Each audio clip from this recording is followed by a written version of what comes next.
Hey everybody, it's me again,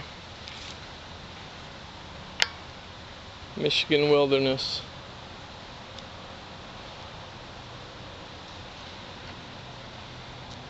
I'm just out here for a quick day hike and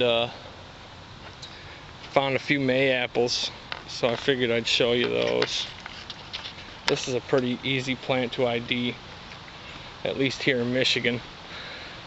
There aren't any lookalikes to this plant around here, but in your area that might not be the case, so do your research. But this is a Mayapple. These ones are starting to get kind of old. The fruit should be getting ripe. That's it right there. Each plant gets one small fruit right between the leaf axils, and this entire plant is toxic, but you can eat the fruits, but only if they are ripe. And the way you tell they're ripe is they will be yellow. Completely yellow. This one is starting to turn yellow on the bottom, but the top is still green and it's hard. When they get ripe, they'll be much softer and they'll be yellow throughout. Inside is a pulp with some seeds, and you can eat that pulp. I've ate these. I've only ate them as a trail nibble. Let's see here, you can see the rind. Let's see if I can get this in a spot where you can see it a little better. That's the outside rind.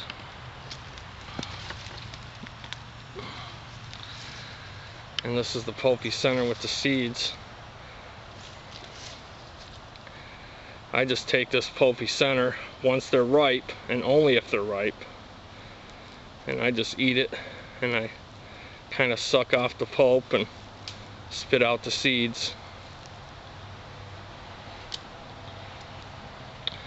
I've heard they can give you stomach upset if you eat too many, but people make jam and stuff out of them, and they're a fairly good edible. I like the flavor. It's fruity, kind of like a mix between banana and, I don't know. I don't like relating wild plant flavors to domestic plants because they generally don't match up. I mean, to me it tastes like a Mayapple. Just kind of fruity. Pretty good. Nice plant to know. It supposedly has medicinal properties too, but that's just what I've read, so I can't really comment on that too much. Mainly I just use them as a trail nibble, but you will find really big patches of this out in the woods. It likes shade.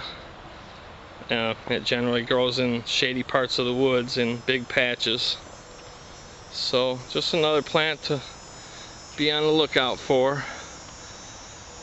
If you're interested, you know, get a couple field guides and do some online research. Talk to somebody at your local college or university, a botanist, a naturalist, what have you. The DNR, your Department of Natural Resources, might have somebody like a forester or something that you could talk to that has experience with this type of stuff. But mainly I'm just showing you things I find as I'm out hiking around, and Mayapple is one of them. It's very common. I find a lot of them. Here in southern Michigan they tend to get ripe right around the first couple weeks of August. this week is, or I'm sorry, this year has been a little strange. It heated up real early and something happened, and a lot of the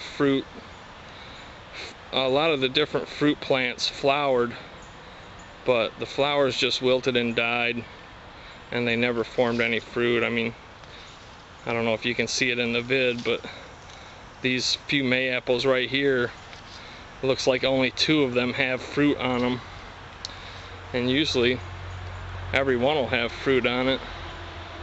But that's the way it goes in nature.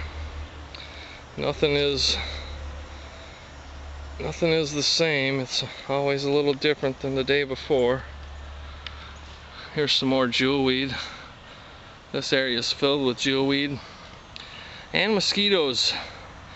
But the nice thing about jewelweed is it tends to favor the same areas that mosquitoes do.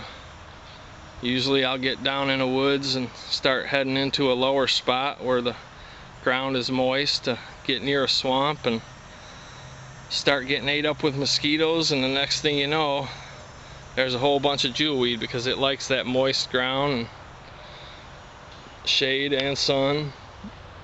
It likes growing at the edges of swamps. All this greenery right here is jewelweed. I picked up a few leaves and upper branches because they're the juiciest from what I've experienced, and stuffed them in my pocket.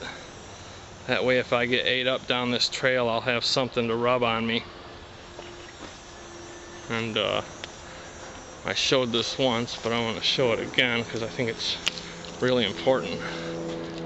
I hate getting ate up with mosquitoes, and it sucks walking around the woods all itchy, but if you just grab the top like I did and just kind of crush it up in your hand a little bit, and then just take that as it is and rub it on the mosquito bite, the itch goes away instantly, and it lasts quite a while.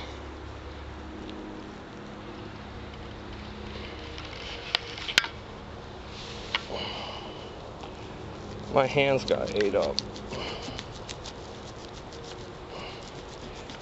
I just rub that like that. Oh man, that's so much better.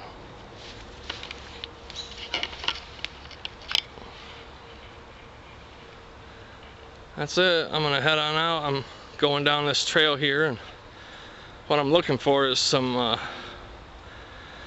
sumac. I want to make some sumac tea, and there's a field on up here, and hopefully I'll find some and I can show you a little bit about that too.